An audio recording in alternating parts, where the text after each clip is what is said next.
2025년 1월 29일 수요일 민족의 명절 설날 수요 예배 시작합니다. 먼저 참여하신 모든 주의 지체들을 축복합니다.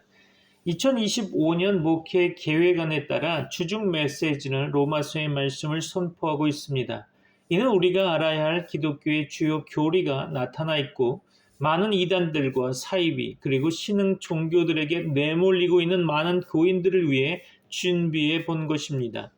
앞으로 로마서를 집중적으로 살피는 가운데 우리의 신앙이 점검되고 2025년 하나님 주신 은혜를 누리는 주의 성도들이 되시기를 소원합니다. 오늘 수요 기도회에 참여하신 여러분을 다시 한번 축복합니다. 오늘의 말씀은 로마서 1장 16절의 말씀으로 내가 복음을 부끄러워하지 아니하노니 라는 제목으로 하나님의 말씀을 선포하고자 합니다. 로마서 1장 16절의 말씀을 제가 받들어 봉독하겠습니다. 로마서 1장 16절입니다. 내가 복음을 부끄러워하지 아니하노니 이 복음은 모든 믿는 자에게 구원을 주시는 하나님의 능력이 됨이라. 먼저는 유대인에게요 그리고 헬라인에게로다. 아멘. 로마서를 기록하게 된 배경을 다시 한번 말씀드리면 로마서는 바울이 3차 선교 여행을 하면서 에베소에서의 사역을 끝내고 아가야 지방의 교회들을 순회하던 주후 58년경 고린도에서 기록했을 것입니다. 바울은 로마서 16장 23절 말씀 가운데 로마 교회에 모난하는 여러 성도들의 이름 가운데 고린도시의 재무관 에라스도를 언급하면서 자신이 로마서를 기록했던 도시가 고린도임을 밝히고 있죠. 바울은 이방 교회의 대표들과 함께 예루살렘으로 가려던 참이었을 것입니다. 기근에 시달리던 예루살렘 교회를 돕기 위해 이방 교회의 연보를 모아 로마의 정반대 방향으로 나아가고 있었던 거죠. 자신은 예루살렘으로 가려고 하면서도 예루살렘에서의 일을 마친 이후에 로마를 방문하려는 목적을 가지고 먼저 로마서를 기록해서 보내게 된 것입니다. 일면식도 없었고 한 번도 방문한 적 없던 로마 교회에 편지를 보낸 목적은 로마서 15장 22절로 29절 말씀까지 잘 나타나 있죠. 지중해 동쪽에서의 복음 전도를 마무리했다고 여긴 바울이 땅끝으로 여겼던 스페인으로 가고자 했고 그 도움을 로마 교회로부터 받고자 했던 거죠. 내가 거기 갔다가 후에 로마도 보아야 하리라 라고 말했던 사도행전 19장 21절의 말씀처럼 바울은 예루살렘에서 로마로 이동한 후에 로마에서 복음을 전한 이유를 이미 머릿속에 그려놓고 있었던 거죠. 바울로서는 일면식 없는 로마 교회의 도움을 얻기 위해서 자신이 전하는 복음의 진리가 로마 교회 구성원들이 알고 있는 기독교 진리와 다르지 않음을 자신이 전하는 복음이 보편적인 복음이라는 것을 알리고 설득시킬 필요가 있었을 것입니다. 로마서의 복음의 핵심 진리들이 상세히 기록될 수 있었던 배경인 거죠. 바울이 로마의 복음을 전하는 것을 끝으로 하나님 앞에서 부름받은 삶에 만족하고 살고 싶었다면 오늘의 로마서는 없었을 것입니다. 그러나 하나님의 도를 전하는 데 있어서 자신의 생명을 조금도 귀한 것으로 여기지 않았던 그 치열한 삶의 자세 덕분에 달려가야 할 표대를 늘 주시하며 변질되지 않으려고 열심을 내었기에 오늘 우리는 복음의 진수를 읽고 은혜 받을 수 있게 되는 거죠. 복음 안에서 늘 하나님이 원하시고 기뻐하시는 뜻을 찾아 행하려 할 때 우리는 우리의 삶을 통해 다른 이들에게 좋은 것을 줄 수 있어야 할 것입니다.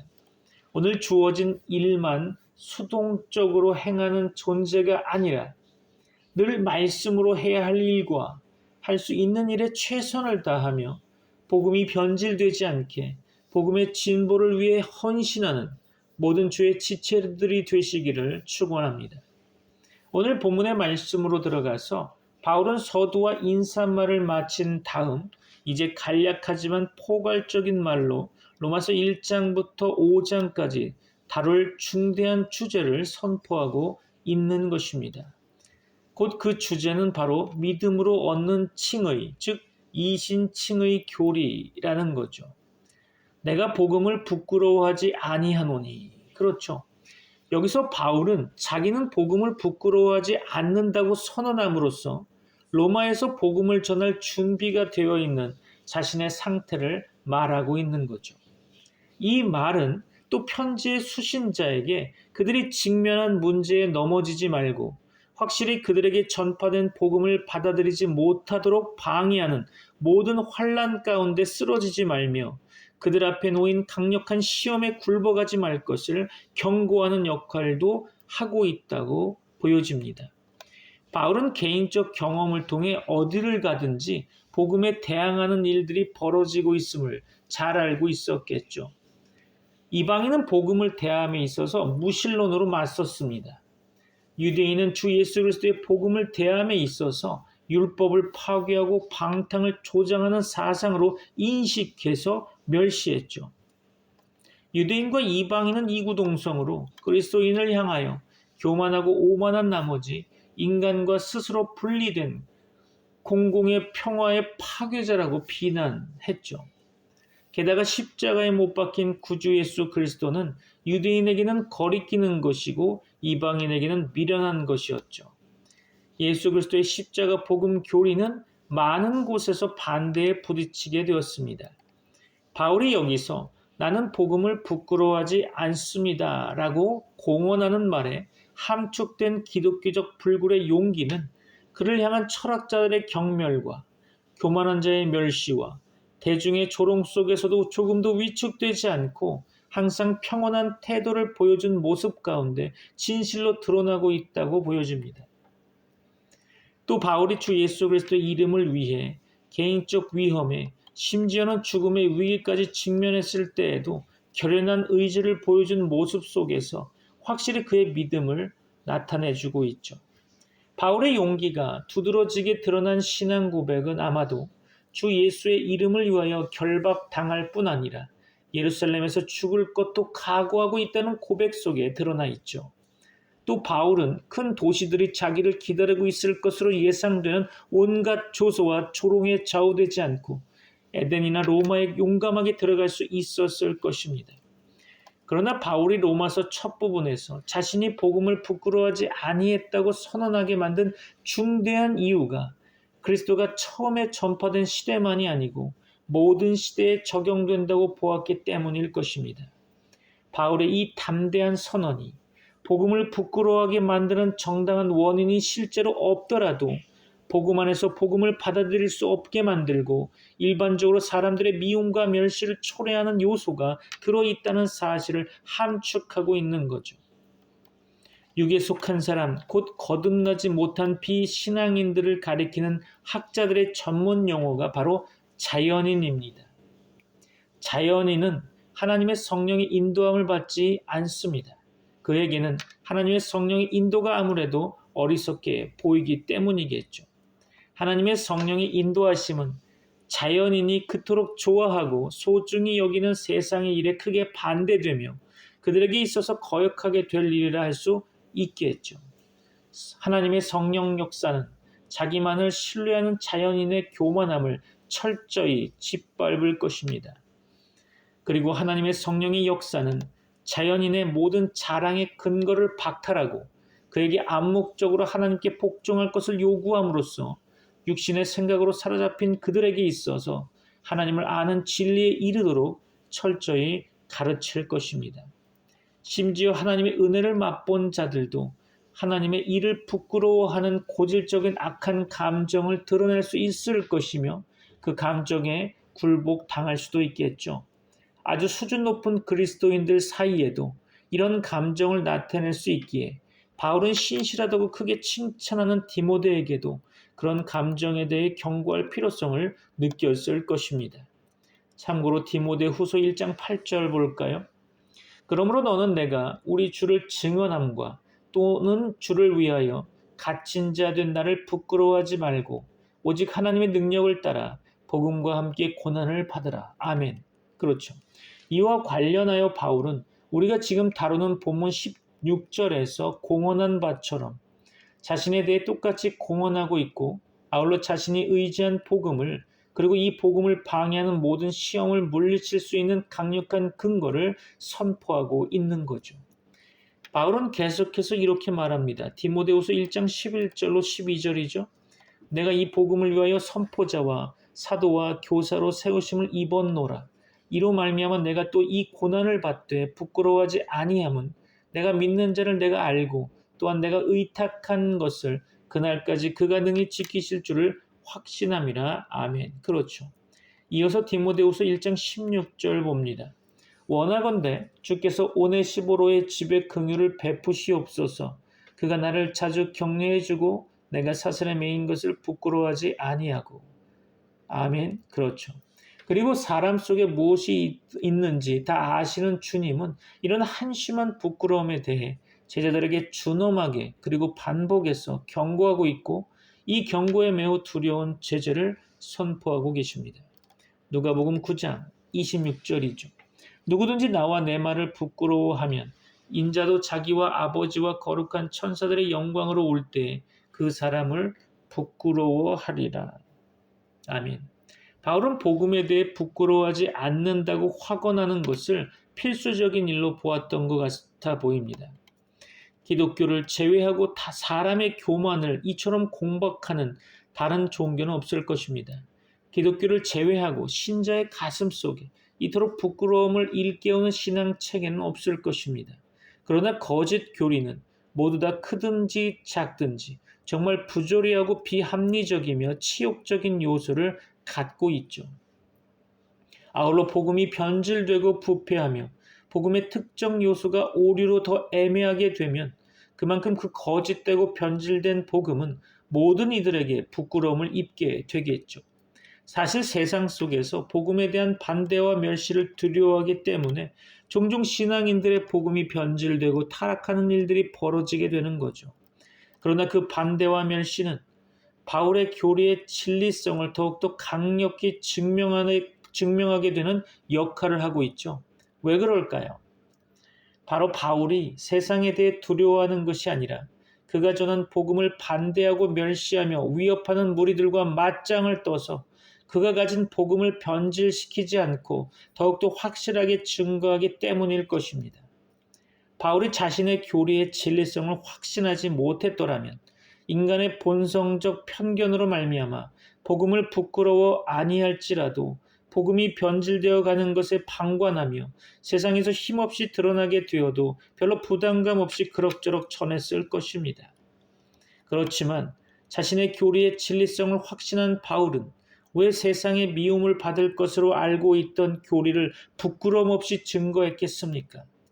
오늘 본문의 성경 구절로 말미암아 바울은 이방인이 교묘하게 숨겨온 거짓 비밀을 겨냥한 것으로 볼 수도 있죠.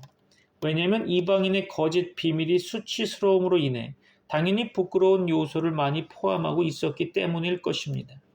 바울이 자신은 복음을 부끄러워하지 않는다고 말할 때 그 말은 복음을 자랑스러워했다는 사실도 아울러 함축하고 있는 거겠죠. 바울은 갈라디아서 6장 14절에서 그러나 내게는 우리 주 예수 그리스도의 십자가 외에 결코 자랑할 것이 없으니 라고 말하고 있습니다.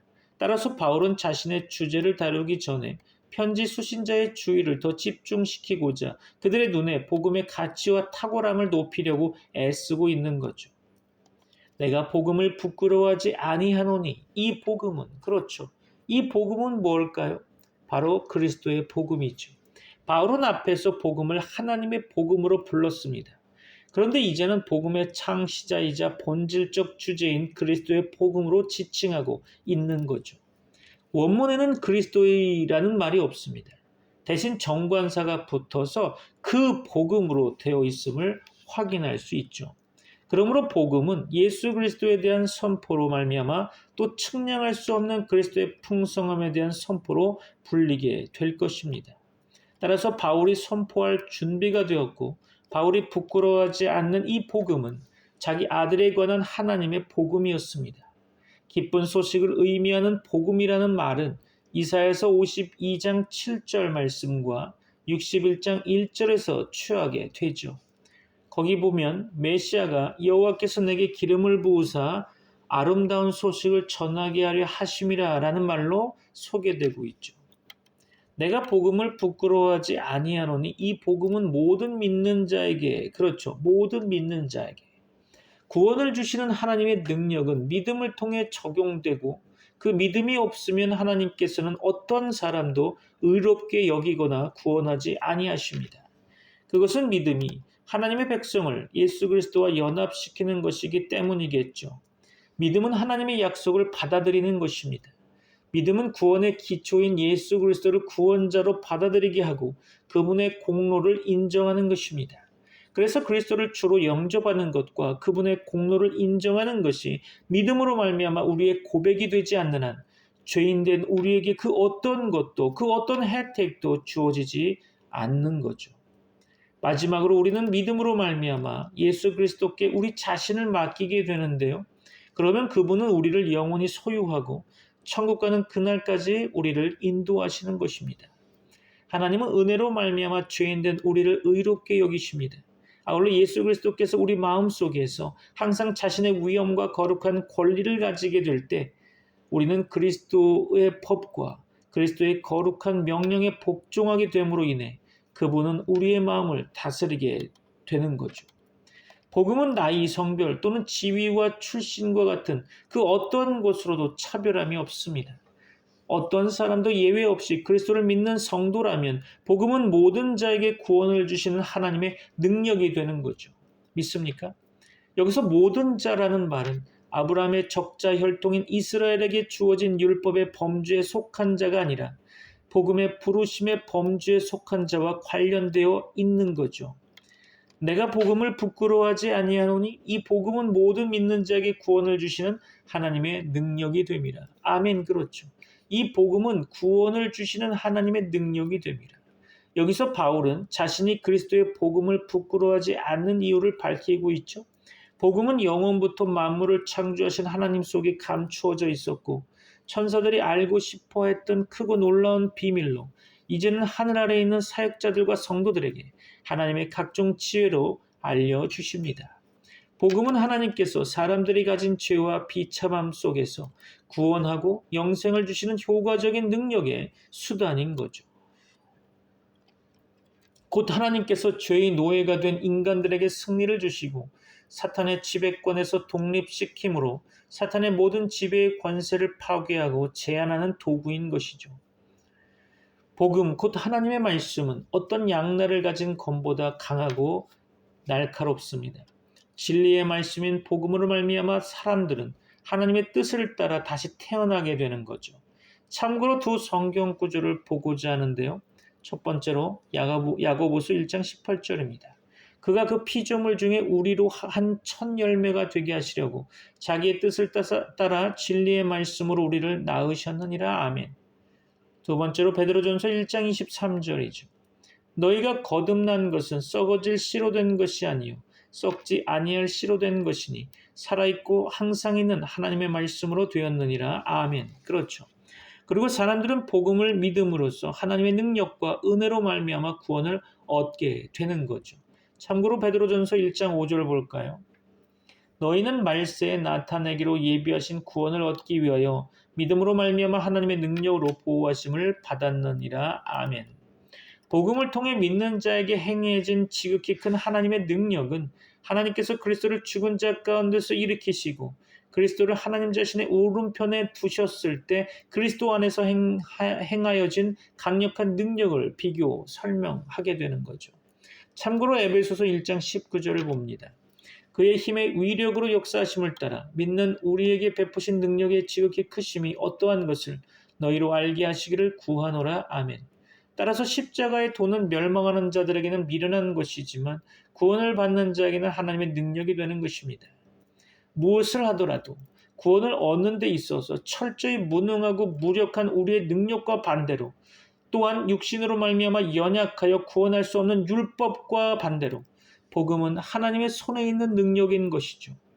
여기서 원문을 확인해 보건대 능력이라는 말 앞에 정관사 더가 붙어 있지 않다는 사실로 인해 다른 여러 해석이 나오고 있습니다. 그러나 정관사가 반드시 필요한 것은 아니죠. 정관사 더는 유일성을 나타내지만 해석상 반드시 있어야 하는 것은 아니라고 보여집니다. 바울은 여기서 능력을 하나의 속성으로 언급하고 있지는 않아 보입니다. 왜냐하면 복음이 하나님의 유일한 속성이 아니기 때문이죠. 복음이 능력인 것은 하나님이 어떤 목적을 달성하기 위해 사용하는 수단이기 때문일 것입니다. 복음이 구원을 주시는 하나님의 능력이라고 말하면 다른 모든 구원 수단이 배제되고 복음에 집중하는 것이 되는 거겠죠. 그것이 유일한 것이라고 하지 않습니다. 구원은 하나님의 은혜로 주어지는 것이고 믿음으로 말미암아 주어지는 것이죠. 이해가 되시겠습니까? 성령의 역사하심으로 말미암아 깨닫는 여러분 되시기를 축원합니다. 내가 복음을 부끄러워하지 아니하노니 이 복음은 모든 믿는 자에게 구원을 주시는 하나님의 능력이 됨이라. 먼저는 유대인에게요. 그렇죠? 먼저는 유대인에게요. 유대인은 위대한 조상 아브라함 때부터 자기들이 소유한 크고 많은 특권에 따라 자기들을 나머지 모든 세상 사람과 철저히 구분해 왔죠. 만물 위에 계셔서 세세의 찬양을 받으실 하나님이신, 그렇죠? 그리스도가 유대인으로 나신 것도 유대인을 나머지 다른 민족들과 크게 구별하게 만들었죠. 따라서 유대인은 인류의 왕가인 다윗의 계보로 이루어지는 예수 그리스도의 혈족으로 다른 모든 민족보다 더 고귀하고 존귀한 이스라엘 땅을 상속받았습니다. 그러므로 복음의 언약 그리고 그 결과 얻게 되는 칭의와 구원이 모든 신자에게 똑같이 주어졌으나 유대인이 하나님의 옛 백성으로서 첫 번째 순서를 차지하고 있는 거죠. 반면에 다른 민족들은 약속의 언약들에 대해 외인, 즉 이방인이었던 것입니다. 복음도 유대인에게 먼저 전파되었는데 처음에는 오로지 유대인에게만 전파되었죠. 예수 그리스도는 이 땅에서 사역하시는 동안 할례의 추종자, 언약의 완성자가 되셨습니다. 참고로 로마서 15장 8절 봅니다. 내가 말하노니 그리스도께서 하나님의 진실하심을 위하여 할례의 추종자가 되셨으니 이는 조상들에게 주신 약속들을 견고하게 하시고, 그렇죠. 예수 그리스도는 나는 이스라엘 집에 잃어버린 양 외에는 다른 데로 보내심을 받지 아니하였노라 라고 말씀하셨죠. 그리고 회개와 죄사함을 예루살렘에서 시작하여 모든 민족 가운데 자신의 이름으로 선포하라고 명령하셨죠. 따라서 유대인과 이방인이 복음 안에서 하나가 되었지만 유대인이 그들의 지위를 박탈당하지 않은 것은 그들이 먼저 부르심을 받았기 때문이죠. 유대인에게 먼저 복음이 전파된 것은 여러 가지 중요한 목적이 있었습니다. 그것은 이사야서 2장 3절과 같은 구약 예언들의 성취였다는 거죠. 많은 백성이 가며 이르기를 오라 우리가 여호와의 산에 오르며 야곱의 하나님의 전에 이르자. 그가 그의 길을 우리에게 가르치실 것이라. 우리가 그 길로 행하리라 하리니 이는 율법이 시온에서부터 나올 것이요 여호와의 말씀이 예루살렘에서부터 나올 것임이니라. 아멘. 그렇죠. 그리고 그것은 자기 피를 흘리게 만든 자에 대한 주 예수 그리스도의 사랑을 보여준 것이고 이 사랑으로 말미암아 주 예수 그리스도는 부활하신 후에 그들에게 먼저 복음을 선포하라고 명하셨죠. 그것은 죄인들의 괴수에게도 복음이 전해진 것을 증명하고 심지어는 주 예수를 죽인 살인자들의 죄책을 상세히 설명하면서 그분의 속죄의 주권적 유효성을 증명했습니다. 그것은 복음이 세워지고 확립된 큰 사건이 있었던 곳에서 복음이 처음 선포된 것에도 적합했고 이것은 주의 복음이 제자들을 통해 제자들 자신의 집과 조국에서 먼저 전파되는 것이 주님의 뜻임을 입증하는 한 사례를 제공한 것이죠. 내가 복음을 부끄러워하지 아니하노니 이 복음은 모든 믿는 자에게 구원을 주시는 하나님의 능력이 됩니다. 먼저는 유대인에게요. 그리고 헬라인에게로다. 아멘. 그렇죠. 먼저는 유대인에게요. 그리고 헬라인에게로다. 당시 바울은 모든 민족이 이 두 구분 속에 들어간다고 생각했을 것입니다. 유대인은 본래 이스라엘 사람들로 한 나라 한 민족 사람들이었죠. 그런데 다윗의 아들인 솔로몬 이후 나라가 남북으로 쪼개지게 됩니다. 이때 북쪽의 나라를 이스라엘, 남쪽의 나라를 유다라고 불렀죠. 특히 남쪽에서는 다윗의 후손들이 왕을 이어갔습니다. 다윗은 12지파 중에 유다 지파에 속한 사람이었죠. 유다 왕국을 구성하는 주요 지파도 유다 지파였습니다. 분열된 이후 시간이 지나면서 북쪽의 이스라엘 왕국이 먼저 멸망하게 되죠. 대략 기원전 722년경입니다. 사람들은 멀리 끌려갔고 반대로 멀리서 온 사람들이 그 땅 북이스라엘에 정착하게 됩니다. 남쪽의 유다 왕국도 멸망하지만 시간이 지나 많은 사람들이 돌아왔습니다. 그들은 북쪽에 있는 사람들을 이스라엘 사람으로 인정하지 않았죠. 이렇게 해서 유대인이라는 말이 생겨나게 됩니다. 정반대로 신약에 나오는 헬라인은 유대인이 아닌 다른 민족을 가리키는 거죠. 본래 헬라인은 그리스 사람을 가리키는 말인데요. 그리스에는 여러 도시 국가들이 있었죠. 그리스 신화에 따르면 그들은 헬렌이라는 사람의 후손인 것으로 기록하고 있죠. 헬렌의 후손이라는 뜻으로 헬라인이라고 불렀다는 것을 참고하시기 바랍니다. 그러던 중에 그리스 땅의 나라 마케도니아가 제국을 형성하게 되죠. 알렉산더 대왕의 이야기입니다. 하지만 그가 일찍 죽고 나라가 분열되게 됩니다. 이후 로마가 제국을 이루면서 주변 세계를 정복하는 정복 국가로 부상하게 되죠. 당연히 유대인들이 살던 땅도 정복당하게 됩니다. 나라는 로마이지만 문화는 헬라 문화, 즉 그리스 문화가 메인이었죠. 유대인들의 시각에서 이방인들은 모두 헬라인으로 퉁쳐서 부르게 되었다는 것입니다. 옛날 우리나라에 외국인이 많이 없을 때 서양 사람들을 가리켜 모두 미국인이라고 부른 것과 비슷한 경우라 볼 수 있겠죠. 말씀을 마무리하려고 하는데요.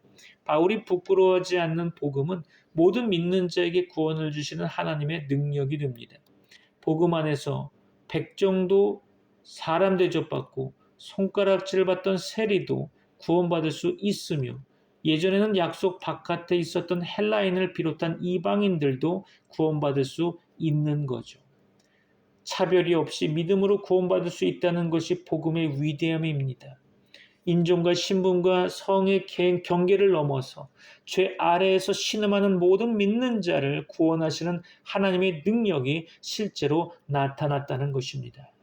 여러분을 축복합니다. 기도하겠습니다. 지금은 우리 주 예수 그리스도의 은혜와 하나님의 사랑과 성령님의 교통하심이 트리니티 미라클 교회의 모든 권속들과 세계 교회 위에 이제부터 영원까지 함께 있을지어다. 아멘.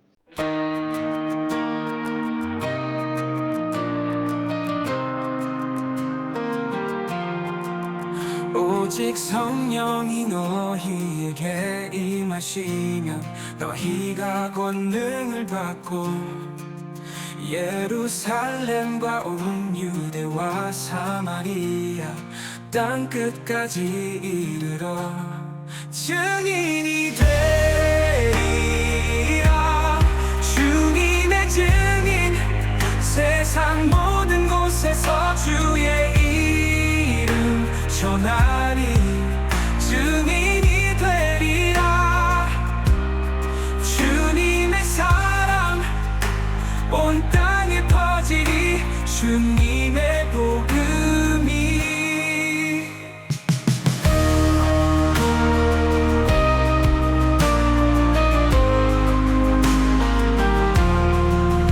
어두운 세상 빛으로 비추고 주님의 진리 전하리. 두려움 없이 주님의 말씀을 온 세상에 외치리. 증인이 되리라. 주님의 증인 세상 모든 곳에서 주의 이름 전하리. 증인이 되리라. 주님의 사랑 온 땅에 퍼지리. 주님의 복음이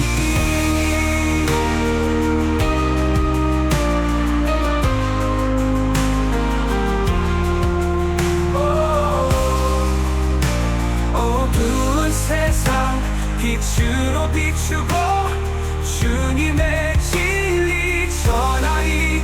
두려움 없이 주님의 말씀을 온 세상에 외치리. 성령의 능력으로 우리를 채우사 주님의